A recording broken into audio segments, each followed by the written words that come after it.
Hello mayam. Ado mayam ngasi amuk anova video lona lakchari. Ado ngasigi video se akoy inaw nupa amada chak pijabagini. Ado inaw nupa se mase hostel laybani aba. Ado hostel laybado mase chuti lakpani. Do chuti lakpasi na huji may chuti se loidore. Do mase hayeng amka hostel da chalani.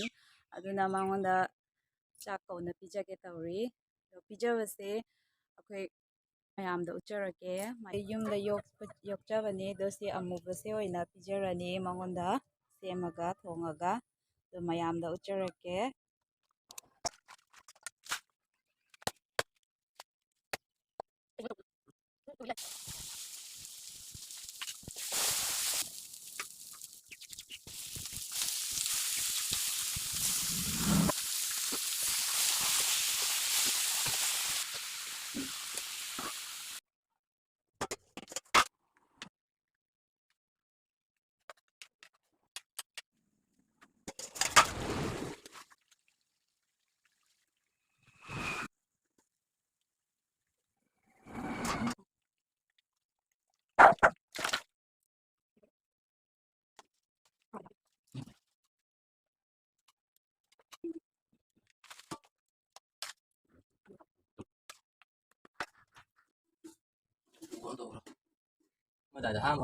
ꯍꯧꯖꯤꯛ ꯆꯥꯛ ꯆꯥꯗꯣꯔꯦ ꯑꯗꯣ ꯆꯥꯛ ꯈꯥꯏꯗꯣꯛꯄ ꯍꯧꯅꯔꯦ ꯑꯪꯀꯨꯔ ꯐꯝꯃꯣ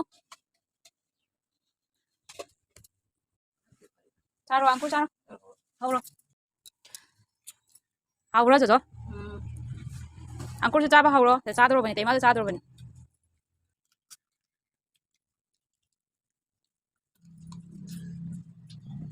ꯍꯧꯔꯣ ꯆꯥꯔꯣ ꯑꯪꯀꯨꯔ ꯆꯥꯔꯣ ꯑꯗꯣ ꯃꯌꯥꯝ ꯉꯁꯤꯒꯤ ꯚꯤꯗꯤꯑꯣꯗꯤ ꯁꯤꯒ ꯂꯣꯏꯁꯤꯟꯖꯔꯒꯦ ꯑꯗꯣ ꯃꯌꯥꯝ ꯑꯩꯒꯤ ꯆꯦꯅꯦꯜꯁꯦ ꯑꯅꯧꯕꯅꯤ ꯑꯗꯣ ꯃꯌꯥꯝ ꯄ꯭ꯂꯤꯖ ꯁꯞꯄꯣꯔꯠ ꯇꯧꯕꯤꯌꯨ ꯄ꯭ꯂꯤꯖ ꯂꯥꯏꯛ ꯁꯤꯌꯔ ꯑꯦꯟ ꯁꯕꯁꯀ꯭ꯔꯥꯏꯕ ꯇꯧꯕꯤꯌꯨ ꯊꯦꯡꯛꯁ ꯐꯣꯔ ꯋꯥꯆꯤꯡ